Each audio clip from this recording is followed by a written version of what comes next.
Hey, it's Marina, travel experta, and today we're going to be talking about Miami International Airport. Are you guys ready for an adventure? Let's begin. Miami International Airport is notorious for quite a few things. First of all, it's enormous. It's enormous. It's enormous, right?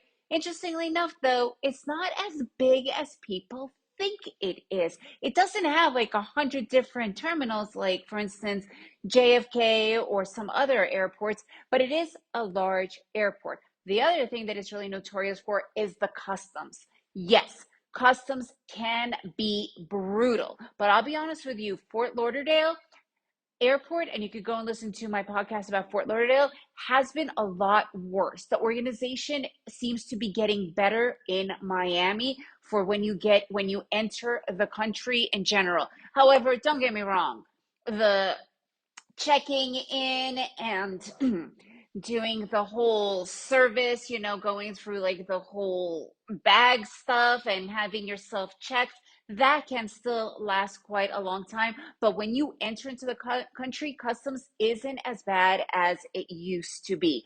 And the third thing that is notorious for is that nobody really speaks any English there. That it's just a given that no matter who you are, regardless of the country you're coming from, somehow you must know Spanish because Spanish seems to be the main language in this airport. And this one I will not demyth because to this day, it still amazes me that people will first talk to you in Spanish and maybe will figure out how to speak to you in English, the workers I'm talking about.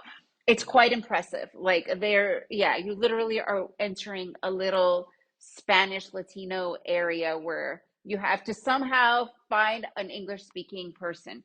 Although it's not that hard to do as well. So Miami International Airport is quite easy to get to if you are taking the Tri-Rail. It goes directly to it. It's literally the first stop. You could take it when you arrive to anywhere up through, it's still southern Florida past West Palm Beach, or it's the very last stop, depending on where you are coming from. It literally drops you off right at the airport, and you have to go and take this rail that gets you to whichever terminal you are planning on going. The airport, as they say, it is large. There's plenty of handicap accessibility options. There's wheelchairs, there's escalators, there's all this other stuff. But you do need to give yourself a lot of time to do everything, right? Like the check-ins for airlines can be long. Whatever it is, I can't even think of the word right now, where you have to go through this radar thing and the whole, you know, putting your bags through the x-ray stuff, that could take some time. So I always personally arrive at least 3 hours beforehand. One thing that I did notice is not every terminal has an airport lounge. I'm a big airport lounge person. Me and my family always use them. And some of the terminals simply don't have them. And for instance, if you are with Delta or United or Admirals, a lot of times they are really far away, and then you really don't want to be going through the whole process every time if you are not flying with one of those airlines. So do keep that in mind. The internet there is really good. I have to admit, the internet throughout Miami airport is really good because a lot of other airports, it's iffy. But I have to say, overall, it's really good. There's plenty of food places for you to pick from, regardless of the terminal you are going to be going to. So I wouldn't worry about that. As we all know, prices for food in airports is, it should be illegal, but there's nothing you could do about it. So just so that you are aware, it's super expensive. Other than that, it's a comfortable airport. Give yourself the time so that you are not feeling rushed. If you have a connection flight, do at least 2 to 3 hours because you still have to go through customs. You still have to go through your bags. You still have to go through the whole thing of being checked, the shoes off, the whole x-ray thing again.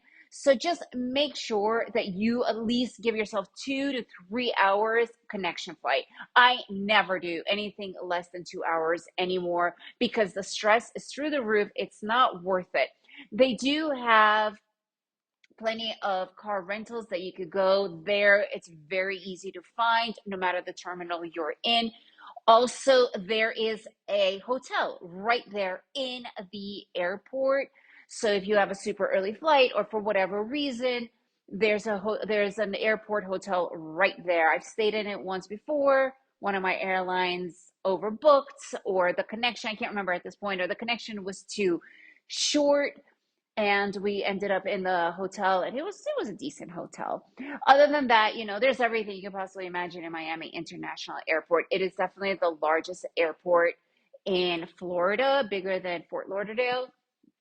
But again, if you have any other thoughts or feedback, I would love to hear about it. If you enjoyed this podcast, please share it with your friends, and remember to make every day an adventure.